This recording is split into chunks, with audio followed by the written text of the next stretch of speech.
Ustadz Sa'ad. Selanjutnya marilah kita panggil Ustadz Sa'ad Murdi untuk mengurai intisari dari surat An-Nisa ayat 155. Kepada Ustadz Sa'ad Murdi disilahkan. Terima kasih Bu Mel. Bismillahirrahmanirrahim. Assalamualaikum warahmatullahi wabarakatuh. Waalaikumsalam warahmatullahi wabarakatuh. Innal hamdalillah nahmaduhu wa nasta'inuhu wa nastaghfiruh wa na'udzu billahi min syururi anfusina wa min sayyiati a'malina. May yahdihillahu fala mudhillalah wa may yudlil fala hadiyalah.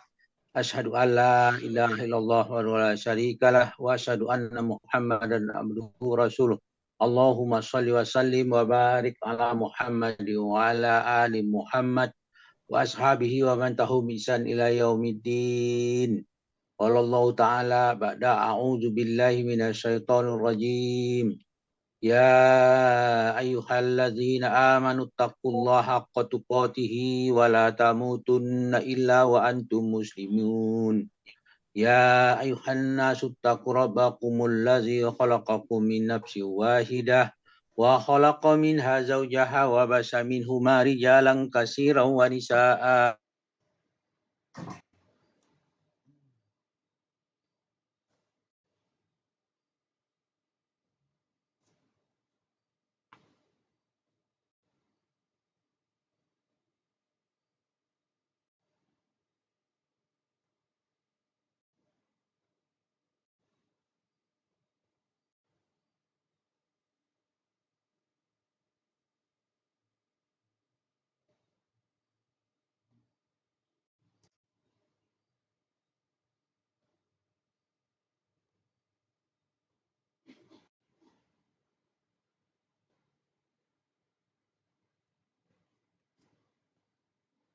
Bahagia kita dalam keadaan sehat semua pagi ini dalam rangka menikmati nikmat yang telah Allah berikan kepada kita, terutama kita dapat menghadiri majelis ilmu pada pagi ini di Zoom Al-Hasani di bawah bimbingan Buya Rizal Al-Hasani.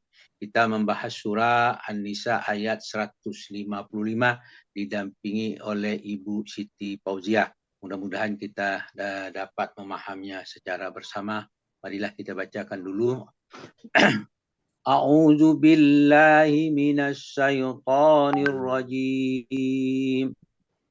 Fabima naqad mitsaqahum wa kufrihim bi ayatillah wa qatlihimul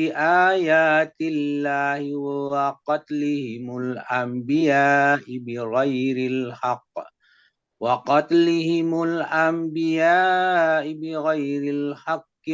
wa qawlihim qulubuna ghulf bal ta'aba'allahu 'alaiha bikufrihim fala yu'minuna illa qalila.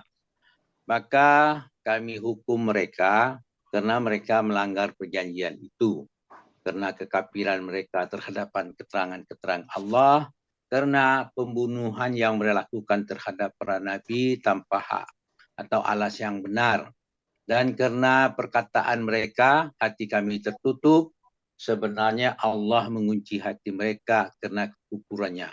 Maka mereka tidak beriman kecuali hanya sebahagian kecil dari mereka. Fabima naqdihim mitsaqahum.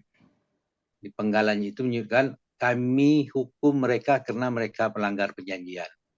Apa dihukum mereka? Mereka disampar petir, dijelmakan, ada menjadi kera dan sebagainya. Ada perjanjian-perjanjian yang mereka langgar. Wa kufrihim bi ayatillah, karena kekafiran mereka terhadap ayat Allah. Mereka mengingkari ayat-ayat yang diturunkan baik zaman itu adalah bagi orang-orang Yahudi itulah ayat-ayat yang berkenaan dengan Taurat dan Injil dan sebagainya. Kemudian dia mengingkari ayat-ayat yang lain disebut Al-Qur'an. Kemudian para Yahudi itu wa qatlihimul anbiya bi ghairil haq. Mereka membunuh nabi, ya, pembunuhan nabi tanpa halak yang benar. Pembunuhan yang mereka lakukan. Kemudian perkataan mereka juga membuat mereka dihukum. Apa perkataan mereka? Yaitu qulubuna ghulf, bahwa hati kami tertutup. Padahal Allah menjelaskan bal taba'allahu 'alaiha bikubrihim. Sebenarnya Allah telah mengunci hati mereka karena kekafiran mereka. Nah, keingkaran itu membuat hati menjadi tertutup, kira-kira begitu. Nah, maka mereka tidak beriman, fala yu'minu illa qalilan. Mereka tidak beriman hanya sebagian kecil daripada mereka yang. Itulah yang disampaikan oleh ayat itu. Nah, berkenaan pelanggaran janji, ya, babima naqdihim min saqahum wa kufrihim bi ayatillah, kami hukum mereka karena mereka janji, melanggar janji, kafir terhadap Allah. Nah, itu yang mereka lakukan. Apa yang mereka ambil janjinya, padahal mereka telah mengambil perjanjian dengan Allah yang telah dikokohkan. Perjanjian itu dijelaskan pada ayat sebelumnya, surah An-Nisa ayat 154. Bunyinya, warafa'na fawqahumut turu bimisaqihim. Kami pun telah mengangkat gunung, situ Gunung Sinai, di atas mereka untuk menguatkan perjanjian mereka. Pengangkatan gunung itu dimaksudkan sebagai ancaman kepada Bani Israel agar mereka menepati janji untuk melaksanakan ajaran Tauhid. Kemudian kami perintahkan kepada mereka, wa qulna lahumudkhulul baba sujada. Masuklah kalian, yang diperintahkan kepada kami, kepada mereka, masuklah pintu gerbang itu Baitul Maqdis sambil bersujud. Jadi di situ disuruh bersujud, bukan suruh berjalan, tetapi mereka mengambil cara berjalan. Jalan jongkok itu lebih sulit, tapi mereka sambil bersujud, itu yang diperintahkan. Tapi dia melebihi daripada itu. Wa qulna lahum la ta'du pisabati, dan kami perintahkan pula kepada mereka janganlah melanggar peraturan pada hari Sabat, pada hari Sabtu. Maksudnya dia melanggar itu, dia berburu ikan pada hari Sabtu itu dilanggar. Ya, pada hari Sabtu itu adalah hari beribadah bagi orang-orang Yahudi, tetapi mereka pada hari itu tidak boleh melakukan penangkapan ikan. Tetapi pada hari Sabtu itu ikan banyak datang sebagai ujian mereka. Mereka langgar itu dengan berbagai cara. Caranya bagaimana mereka lakukan? Pertama, pada hari Sabtu bakal datang ikan, mereka bikinlah suatu bendungan-bendungan, air masuk ke bendungan itu, ikan masuk terperangkap. Pertama dia melanggar, kemudian dia ingin menipu Tuhan dengan perangkap itu diambil pada hari Ahad. Itu yang terjadi. Itulah suatu pelanggaran yang bukan satu kali pelanggaran pada pelanggaran penangkapan ikan itu. Kemudian wa ahsna minhu mitsaqan ghalizah. Kami telah mengambil perjanjian yang kukuh di antara mereka. Itu yang berkenaan paman taba'a. Itu tadi kan ayat bima naqdihim mitsaqahum wa kufrihim bi ayatillah. Kemudian ayat berikutnya itu wa kufrihim bi ayatillah wa qatlihimul anbiya bi ghairil haq wa qaulihim qulubuna ghulf bal taba'allahu kufrihim. Itu yang bal taba'allahu alaihi bi kufrihim. Karena kekafiran mereka terhadap Allah, karena pembunuhan yang mereka lakukan terhadap para nabi yang tanpa alasan yang benar, dan karena mereka perkataan mereka, hati kami tertutup. Sebenarnya Allah telah mengunci hati mereka karena kekufurannya. Ini semuanya itu kembali kepada alasan kekufuran. Dia telah ditutup nanti, sebagian hanya sebagian kecil yang beriman. Nah, itulah yang terjadi. Nah, itu. Kemudian ada yang perlu diperhatikan kita itu, wa qauluhum qulubuna ghulf. Perkataan mereka, karena perkataan mereka, hati kami telah tertutup. Ini dia mendahului Tuhan.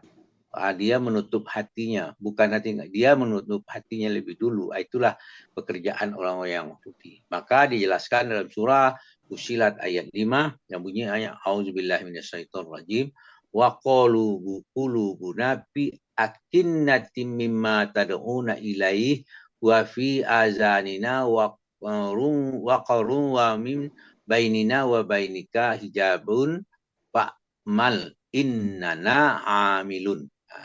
Jadi di situ katakan wa qalu qulubuna fi akinnatin mimma tad'una ilaihi. Mereka berkata, hati kami sudah tertutup dari apa yang engkau seru kami kepadanya. Nah, wa fi azanina waqarun wa min bainina wa bainika hijabun. Dari dalam telinga kami ada penyumbat dan di antara kami dan engkau ada tabir. Maka dijawabkan kepada mereka, fa'mal innana amilun. Oleh sebab itu kau lakukanlah apa yang kamu suka, sesungguhnya kami akan melakukan apa yang kami suka. Itulah jawaban mereka. Kemudian Allah menjelaskan pada ayat berikutnya, An-Nisa ayat 156-157 mengatakan, wa kubrihim wa qaulihim ala Maryama buhtanan azima. Kami juga menghukum mereka karena kekufuran mereka dan tuduhan mereka terhadap Maryam dengan tuduhan yang palsu. Ayat ini memesankan kepada kita, janganlah melakukan tuduhan-tuduhan palsu, maka kalian akan dihukum.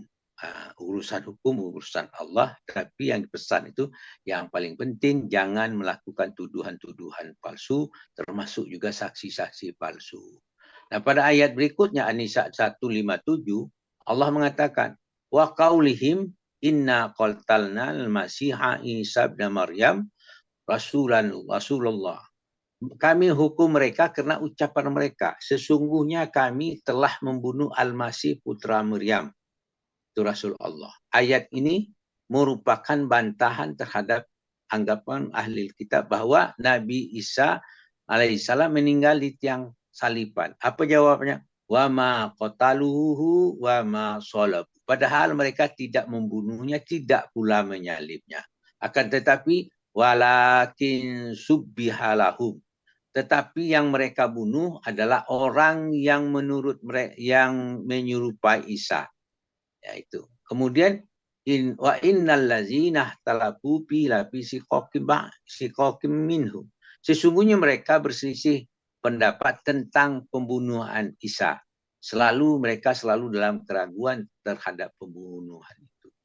Malahum bihi min ilmin illa tiba'az zanni. Ya, mereka benar-benar tidak mengetahui siapa sebenarnya yang dibunuh itu kecuali menurut persangkaan mereka.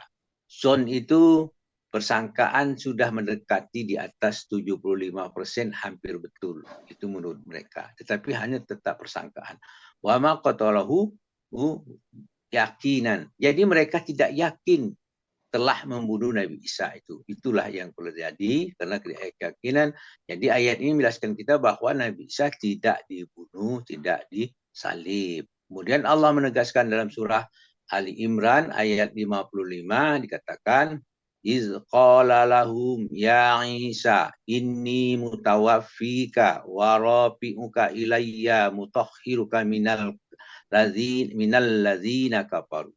Ingatlah ketika kami berfirman kepada Musa, pada Isa, wahai Isa, sesungguhnya aku telah mengambilmu, mengangkatku kepadaku dan menyucikanmu dari orang-orang, mensucikan kamu dari orang-orang kafir. Waja'ilul ladzina tabauka fawqal ladzina kafaru ila yaumil qiyamah. Dan kami menjadikan orang-orang yang mengikutimu, allazina tabi'uka, lebih unggul daripada orang-orang yang kafir hingga hari kiamat.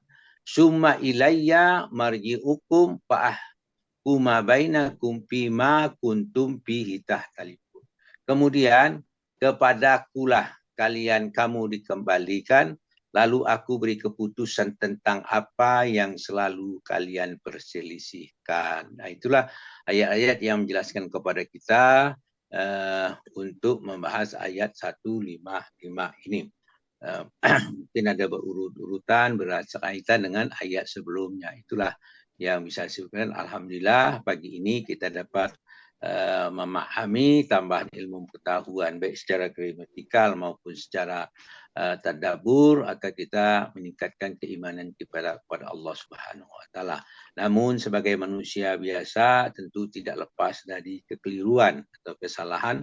Untuk kesalahan kepada manusia mohon dimaafkan, kepada Allah mohon ampun. Alhamdulillahirabbil alamin. Subhanakallahumma hamdika asyhadu an la ilaha illa anta astaghfiruka wa atubu ilaik. Billahi sabilil haq. Wassalamualaikum warahmatullahi wabarakatuh. Terima kasih. Waalaikumsalam warahmatullahi wabarakatuh.